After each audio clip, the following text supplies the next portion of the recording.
हमारा देश कोई आश्रम नहीं है कि किसी को भी हम नागरिकता प्रदान कर दे बिना किसी जांच के या बिना किसी तथ्य के। वैसे पाकिस्तान वैसे ही नंगों और भूखों का देश है, उनको आज शरण चाहिए।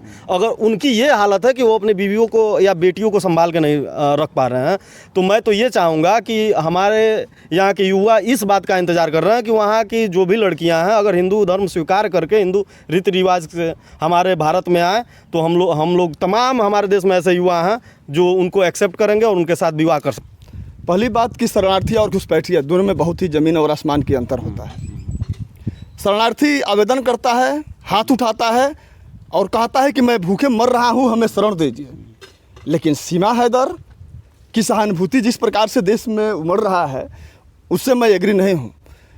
हमारे देश में किसी पाकिस्तानी महिलाओं का मैं सम्मान करता हूँ, रिस्पेक्ट करता हूँ और उनसे भी सहानुभूति है। लेकिन किस काल परिस्थिति में पाकिस्तान से भारत आई, 5 पासपोर्ट मिलना, 3 सिम कार्ड तोड़ना, 3 मोबाइल को नष्ट करना, पाकिस्तान से दुबई जाना, दुबई से नेपाल आना और नेपाल से भारत आना, वो भी 4 बच्चों के साथ, हमारी खुफिया एजेंसियों के लिए भी चिंता का विषय है। ऐसे हमारी सरकार जिससे मैं सहमत नहीं हूँ। प्यार पे पहरा नहीं लगाया जा सकता है, क्योंकि किसी कवि ने लिखा है कि मोहब्बत एहसासों की पावन सी कहानी है, कभी कबीरा दीवाना था, कभी मीरा दीवानी है। तो न मैं गुड्डू गोस्वामी से इस पर सहमत हूँ, न ही राहुल सिंह से। हमारे देश के जो भी नौजवान हैं, जो भी युवा हैं, जो अभी अविवाहित हैं, उनके लिए हमारी भारत सरकार को ऐसी कानून और व्यवस्था देनी चाहिए कि और भी अन्य पाकिस्तान की युवा लड़कियां अगर हमारे युवाओं के साथ आना चाहती हैं तो आएँ और सनातन हिंदू सभ्यता संस्कृति को अपनाकर हिंदू बनकर यहाँ रहें। हम भारत में उनका स्वागत करेंगे। इस वीडियो में हम जानेंगे इनसे कि ये सीमा हैदर के विषय में अपनी क्या राय रखते हैं। क्या सीमा हैदर जो भारत में इस तरह से अवैध तरीके से बिना वीज़ा और पासपोर्ट के आई हैं वो कहाँ तक जायज़ है और इस विषय पर इनका क्या कहना है। सबसे पहले हम शुरुआत करेंगे भारतीय जनता पार्टी के युवा मोर्चा के मंडल अध्यक्ष राहुल सिंह से। आपका क्या कहना है सर इस विषय पर? पहले तो बहुत बहुत आभार और धन्यवाद आपको और आपके दर्शकों को बधाई कि आपने ये मुद्दा लेकर समाज के बीच में आप इसको उठा रहे हैं।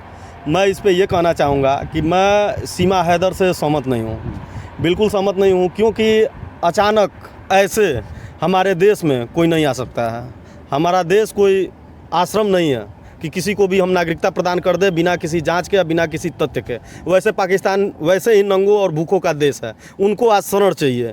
अगर उनकी ये हालत है कि वो अपनी बीवियों को या बेटियों को संभाल के नहीं रख पा रहे हैं, तो मैं तो ये चाहूँगा कि हमारे यहाँ के युवा इस बात का इंतज़ार कर रहे हैं कि वहाँ की जो भी लड़कियाँ हैं अगर हिंदू धर्म स्वीकार करके हिंदू रीति रिवाज से हमारे भारत में आए तो हम लोग तमाम हमारे देश में ऐसे युवा हैं जो उनको एक्सेप्ट करेंगे और उनके साथ विवाह कर सकते। और सीमा हैदर के प्रति काफ़ी सहानुभूति भी देखने के लिए मिल रही है। ये बिल्कुल गलत है, ऐसा नहीं होना चाहिए। कोई सहानुभूति उससे नहीं होना चाहिए। एकदम मैं इसके पक्ष में नहीं हूं कि कोई उसको भारत का बहू मान ले। क्यों? अच्छा, अभी आपने कहा कि पाकिस्तान भूखे नंगों का देश है और वो अपनी जो महिलाएं हैं, जो घर की बहू बेटियां हैं, उनको संभाल नहीं पा रहा है। कैसे, कहाँ तक ये जायज़ है ये कहना? कैसे आप कह दिए कि भूखों नंगों का देश? बिल्कुल बिल्कुल बिल्कुल। वहाँ देखे अभी कुछ दिन पहले न्यूज़ में आ रहा था कि आटे के पैकेट के जैसे जैसे एक रोटी फेंका जाता है और 10 कुत्ते दौड़ते हैं, तो उन कुत्तों में भी हमको कहीं ना कहीं इंसानियत दिखाई देता है कि कोई अगर एक कुत्ता लेके भाग गया तो वो छोड़ देते हैं, लेकिन वहाँ तो वो भी नहीं है। कुत्ते से भी बढ़ के उन लोगों की दशा है। मैं पाकिस्तानियों के बारे में कहना चाहूँगा कि अगर एक लड़का आटा लेके भाग रहा था, उसके पीछे एक अधेड़ उम्र का आदमी जाके और उससे आटा छीन लिया, तो उनकी हालत तो कुत्तों से भी बदतर है। चलिए, इस मुद्दे पे हम जानना चाहेंगे। हमारे साथ एक स्वतंत्र पत्रकार भी मौजूद हैं, ब्रजेश मिश्रा जी। आपका क्या कहना है सीमा हैदर पे?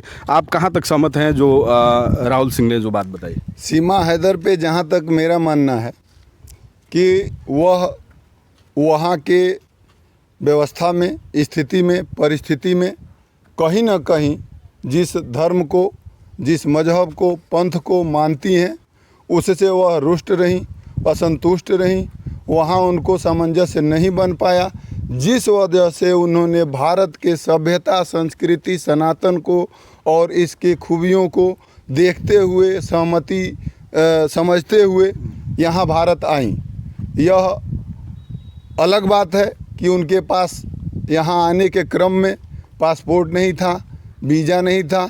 यह जांच का विषय है। इस पर हमारी सरकारी एजेंसियां अपना जांच कर रही हैं, आगे बढ़ा रही हैं।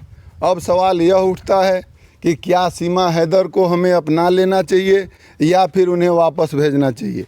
तो इस संदर्भ में मेरा मानना है कि सीमा हैदर अगर यदि यहाँ हमारे सनातन सभ्यता संस्कृति को मान रही हैं, हिंदू धर्म को अपना रही हैं, तो केवल सीमा हैदर ही नहीं, हमारे देश के जो भी नौजवान हैं, जो भी युवा हैं, जो अभी अविवाहित हैं, उनके लिए हमारी भारत सरकार को ऐसी कानून और व्यवस्था देनी चाहिए कि और भी अन्य पाकिस्तान की युवा लड़कियां अगर हमारे युवाओं के साथ आना चाहती हैं तो वो आएँ और सनातन हिंदू सभ्यता संस्कृति को अपनाकर हिंदू बनकर यहाँ रहें। हम भारत में उनका स्वागत करेंगे। अच्छा, सीमा हैदर के विषय में ये भी कहा जा रहा है कि सीमा हैदर एक बहुत ही वेल ट्रेंड जासूस है। जहाँ तक जासूस की बात है, इस पर हमारी सरकारी एजेंसियां अपना जांच कर रही हैं, उसका भी सच सामने आ जाएगा।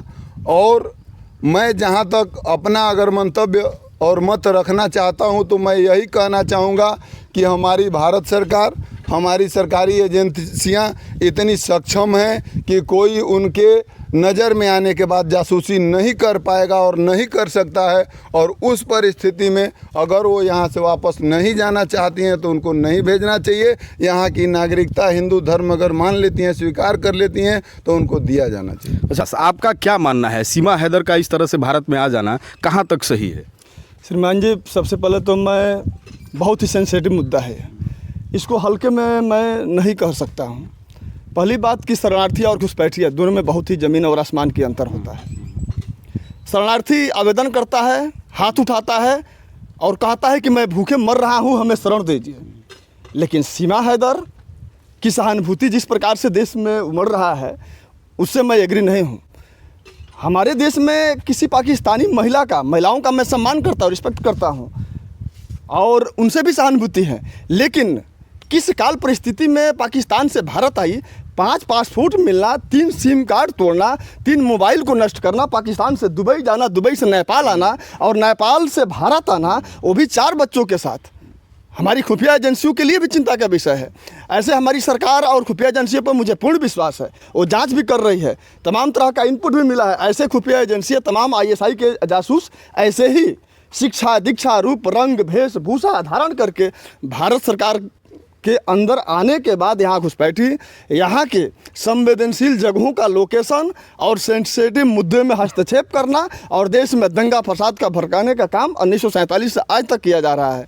तो मैं सीमा से किसी भी प्रकार का सहानुभूति नहीं रखता हूँ और उनको हमारी सरकार की जांच एजेंसियों के सामने गुजरना चाहिए और अपना बयान दर्ज कराना चाहिए। हमारी जांच एजेंसियां सक्षम है, उनसे उगलवा लेगी और मुझे पूर्ण विश्वास है कि जांच एजेंसियां अपना काम भी कर रही है। आने वाले समय में अगर सीमा पाकिस्तान की ISI की जासूस है तो उसको मृत्यु दंड मिलना चाहिए। जिससे मैं सहमत नहीं हूँ। प्यार पे पहरा नहीं लगाया जा सकता है, क्योंकि किसी कवि ने लिखा है कि मोहब्बत एहसासों की पावन सी कहानी है, कभी कबीरा दीवाना था, कभी मीरा दीवानी है। तो न मैं गुड्डू गोस्वामी से इस पे सहमत हूँ, न ही राहुल सिंह से। हाँ, सीमा के साथ साथ हमारी देश की सीमा जो लांघ करके आई है, ये तो निश्चित एक हमारे देश के सबसे बड़ी राष्ट्रवादी सरकार के ढांचे पर एक तरह से प्रश्न चिन्ह खड़ा होता है। हो सकता है कुछ लोग हमारे बात से सहमत हो, न सहमत हो। उस 5 देश घूमकर 4 बच्चों के साथ एक महिला चली आए। लेकिन ये भी सत्य है कि लैला मजनू की कहानी यमन से की सरहद बार बार लांघ करके सऊदी में जाता था। ये भी सत्य है, क्योंकि प्रेम अंधा होता है और हो सकता है प्रेम ने ऐसा अंधा बना दिया और वो अपने प्रेम के साथ आकर के भारत में मिल गई। और हमारी संस्कृति तो ऐसी रही है कि उदार लघु चेतना नाम या तेरा है या मेरा है नहीं सोचती है। मतलब आपके हिसाब से जैसा अभी पूरी लाइन सुनिए, उदार चरिता नाम वसुधैव कुटुंबकम। ये भारत का संस्कृत है कि पूरा देश, पूरा दुनिया ही हमारा घर है। एक सीमा के आने से हमारे देश का 1 इंच ज़मीन कम नहीं होगा। लेकिन वहाँ जरूर संदेश जाएगा कि आप अगर यहाँ सुरक्षित हैं तो आप चले भारत में और वहाँ के सभ्यता संस्कृति में आने वाले लोगों से शादी करिए। क्या कहना चाहिए? मैं इस पर यह कहना चाहूँगा, तब तो इस तरह से पाकिस्तान बनना ही नहीं चाहिए। पाकिस्तान की सीमा समाप्त करके और पाकिस्तान का विलय भारत में कर देना चाहिए।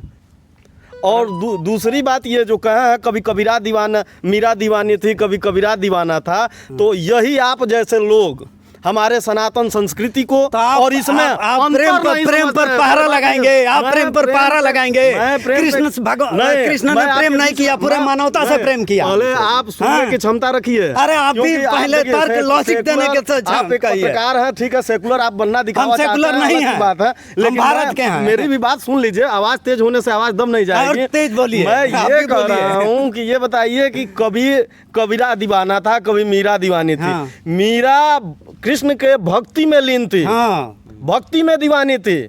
आप 5 बच्चों को छोड़ के और दीवानापन दिखा रहे हैं, ये कौन सा ये सीमा हैदर को सीमा लांघने के लिए इसलिए मजबूर होना पड़ा कि कहीं ना कहीं वो जिस मजहब, पंथ, जाति, धर्म से आती हैं उसके व्यवस्थाओं से, वहाँ के सरकार के व्यवस्थाओं से, उस परिवार से संतुष्ट नहीं रहीं और उनको हमारा भारत, हमारे भारत की सभ्यता, हमारे भारत की संस्कृति, हमारे भारत का सनातन धर्म कहीं ना कहीं अच्छा लगा, जिस वजह से वो इस देश में आई हैं। अब सारी महिलाएं यहाँ आ जाएंगी और रहने लगेंगी, मर्द पुरुष भी महिला विहीन हो जाएंगे, बच्चे नहीं पैदा होंगे, पाकिस्तान खत्म हो जाएगा, फिर भारत का अखंड भारत बन जाएगा इन्हीं के अनुसार, है ना। ऐसी कल्पना करिए। मोदी जी खुद कहते हैं, प्रधानमंत्री जी की दूरगामी सोच रखिए। आप खाली गिलास सोचते हैं, मैं कहता हूँ गिलास में हवा भरा हुआ है। आपके हिसाब से पाकिस्तान की सारी महिलाओं को भारत बुला लेना है। बुलाना चाहिए ताकि बिना युद्ध का युद्ध जीता जा सके, बिना युद्ध का भारतीय जीता जा सके। मेरा मानना है कि एक पबजी खेलने से, एक गेम से इतनी बड़ी सीमा नहीं लांघ सकती है। वो सफाई में ये कहती हैं कि हम नेपाल में मिले थे, कहाँ मिले थे, लेकिन मेरा मानना है कि राष्ट्र की सीमा जो है वह किसी भी सीमा से सर्वोपरि है और उससे कोई समझौता नहीं होना चाहिए। पाकिस्तान की लड़की आकर भारत में प्रेम करे और बस जब पाकिस्तान महिला विहीन हो जाए, इसमें हमारा क्या जाता है महाराज। हम तो चाहते हैं हमारा हो जाए, जाता नहीं, लेकिन सानिया हमारा- मिर्जा न जाए वहाँ, नहीं तो तलाक सानिया लेके मिर्जा कराएगी। नहीं, हमारे जाइए, देश के सुरक्षा- वोट बैंक से ऊपर आइए, वोट बैंक से ऊपर। केवल प्यार देश दिखता है, कोई धर्मशाला नहीं है, हमारे केवल महिला। हमारे देश को धर्मशाला नहीं है, ये बात सही है कि देश धर्मशाला नहीं है, लेकिन हमारा देश धर्मशाला उसके लिए नहीं है जो अन्य मजहब, पंथ और धर्म से आता है। लेकिन हमारा देश अगर हमारे मजहब, धर्म, पंथ को मान के आता है तो उसके लिए हमारा दरवाजा खुलना हमारे चाहिए। पत्रकार मैं तो ये कहूंगा कि आप जैसे नौजवान जो हिम्मत करके जाए और पाकिस्तानी लड़कियों से हम विवाह तो कर करें रहे हैं, और आए, हम हम करेंगे। लोग आपके अगर साथ वो तैयार हैं, हो तो हम लेकिन कर लेंगे। इसी के साथ ये हिम्मत और हौसला तैयार रखें। हो। एक मैं पत्रकार के समय में- जाइए, हम आने उनको वाले सनातनी समय बनाएंगे। में- हम दावा ठोक के आने कर वाले रहे समय में हैं राहुल जी, हम दावा ठोक के कर रहे हैं कि हम पाकिस्तानियों को सनातनी जो कि मेरा रिक्वेस्ट है पाकिस्तान की सारी लड़कियों से जो भूखा नंगा इस समय मर रहा है, एक एक रोटी के लिए, पानी के लिए, आज भारत बंद करने जा रहा है वहाँ पानी भी, वो पानी के लिए तड़पेंगे। मैं उनसे रिक्वेस्ट कर रहा हूँ, आप भारत आइए, भारत की सांस्कृतिक सभ्यता को अपनाइए, यहाँ के सनातन सभ्यता को अपनाइए। कितना सुंदर है, भारत माता की जय बोलिए। और सारे यहाँ हिंदुस्तान के लड़के, यहाँ भारत में 1000 लड़कों पे 900 लड़कियाँ हैं, 100 लड़के बिना शादी के मर रहे हैं। आप उनसे शादी करिए, उनसे विवाह करिए, और मैं आपसे एक वादा करता हूँ कि वो एक जन्म नहीं, वो 7 जन्मों तक आपका साथ निभाएगा।